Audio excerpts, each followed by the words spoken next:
Well, that sounds like blasphemy. He's gonna hurt the I children. want that man arrested immediately. We can't do that, sir. This is America. Sir, this is a Wendy's drive-thru. Only thing you'll have to fear is fear itself. Hard times. The only salvation is to be good. Be good.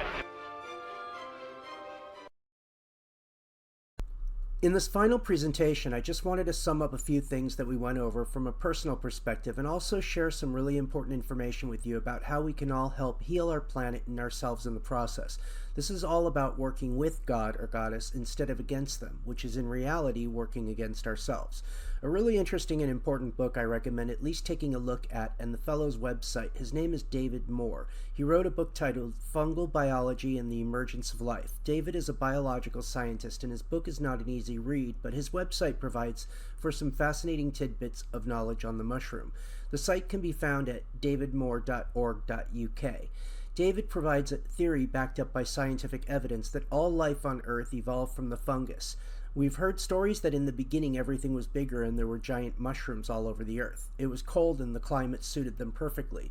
If his theory is correct, and my theory is as well, relating to the UFOs being one with the mushroom and the Earth, then the Earth is indeed alive and we are not the masters of this domain. We are guests and stewards, and when the host gets tired of the guests and stewards abusing his property, he gets right to it and cleans house. So if we don't stop destroying this planet, the planet will surely destroy us. Right out of high school, I became an environmental activist working for Greenpeace in 1989, mostly because I really cared about the rainforests. I had quit working for Greenpeace in 1991 after reading an article called Who Owns the Environmentalist Movement, and I learned all about Agenda 21 and the globalist plans to use hippies and the environmentalist movement for corporate and global control. We see that playing out now with Anil Schwab and the World Economic Forum. We don't need corporate solutions, clean air standards, or taxes on pollution. What we need is some sanity added to the solution, not some bullshit Green New Deal. In 1991, I went to work volunteering with Jack Herod to help legalize hemp because of all the great things it could do for the planet. But that went sour when Jack passed away, God rest his soul, and Prop 64 passed. Since that time, I always thought hemp was the best environmental solution, but it turns out it's only 1/10 or even 1/100th of the ability of the mushroom to save this planet. That's where the next author comes in, who I want to introduce to some of you new folks. His name is Paul Stamets. His book, Mycelium Running, should be in every household in this country and even the world. Everyone should read this book. Paul is someone making a real positive change in the world. This is one of my favorite quotes by Stamets. Mycelium steers the course of ecosystems by favoring successions of species. Ultimately, mycelium prepares its immediate environment for its benefit by growing ecosystems that fuel its food chain. I see a mycelium as the living network that manifests the natural intelligence imagined by Gaia theorists. The mycelium is an exposed sentient membrane, aware and responsive to changes in its environment. Paul then goes on to explain the similarity of the neural networks in the brain and the shape and makeup of mycelium networks as compared to the internet, all of which have a distinct neural network array shape. In the same way the internet is becoming like a global hive mind, the mycelium network shares information among all forms of plant life throughout the planet, and in the same way our DNA strands can hold millions of times more information than the biggest supercomputers, the Earth's mycelium internet can share much more information than we currently are aware of. Stamets even suggests that whole galaxies are made up of mycelium-like matrices. Stamets' plan for the myco-restoration includes 4 primary steps: myco-filtration, myco-forestry, myco-remediation, and myco-pesticides. Myco-reforestation involves taking mushrooms such as turkey tail and using them to prevent forest blights, as well as breaking down toxic chemicals like PCBs and dioxins in the environment. Species of fungus that have been identified which can clean up deadly neurotoxins such as VX and sarin. These toxic substances, which would kill humans, become food and nutrient sources for cultures of mycelium. Nature has been using myco-restoration since the beginning of time, and all that we as humans must do is learn how to reproduce it and help the Earth along. One of our greatest toxic contaminants found from the petroleum industry and all the petrochemical byproducts we use in society. We can use mushrooms to remove these toxins from our environment and make the Earth a lot cleaner and safer by applying these methods.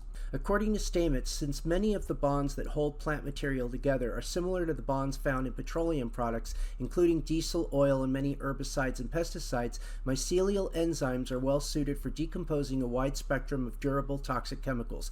Oyster mushrooms grown on toxified diesel oil soil showed no traces of detectable petroleum residues, which means if the test showed no traces of heavy metals also, the mushrooms would be edible at this point.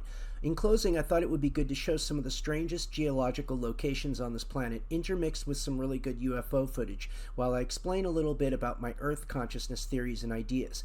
When I look at these images of mushroom rocks, for a minute I think, well, those are natural Earth formations, but when I review them all together in context and also take into consideration the impossibility of these being natural formations, my mind starts to wonder how these rocks got this way in the first place. When I first became conscious of the idea that the UFOs bring the mushrooms and use electromagnetism to trip the DMT in our brains, and I learned about the work of David Moore and the biological origins of life, these pictures started to take on a whole new meaning to me. I see the UFO and mushroom as terraforming the entire planet electromagnetically. I see them shaping the Earth as they fly along, modeling it and the designs of nature after consciousness itself.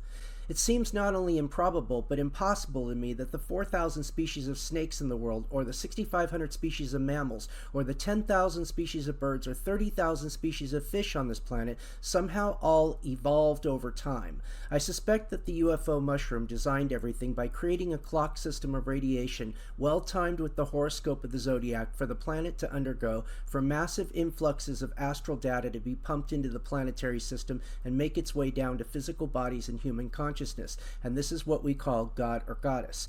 I also suspect that we live in a self-contained system and that outer space might be some sort of myth.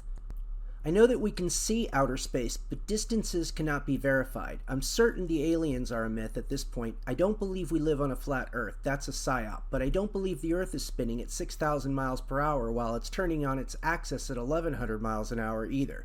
If that were true, the alignment of the stars would not be practically the same night after night. That's just common sense. I do find the videos of Elon Musk's rockets trying to penetrate the icy firmament to be very interesting, along with the fact that Werner von Braun, who headed the Nazi-led scientists who came to America to help the U.S. build rocket ships and flying saucers, is buried with a grave marker that quotes Psalms 19:1, wherein it says, "The heavens declare the glory of God, and the firmament showeth his handiwork." I also find it incredibly interesting that the Jesuits invented much of modern scientism, starting with the planets and stars, when the Jesuit Society were the ones who published the first books based on Copernicus and his new theory, who first declared the Earth revolves around the sun, and Galileo, who advocated the same thing but also invented the telescope.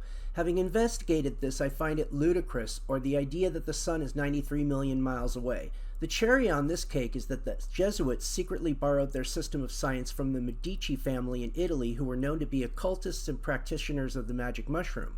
These are some of the things I'm interested in now because they deal with how the Earth really works, and the history of patriarchal kingships of man have proven attempt after attempt to wipe history from the books and from our minds.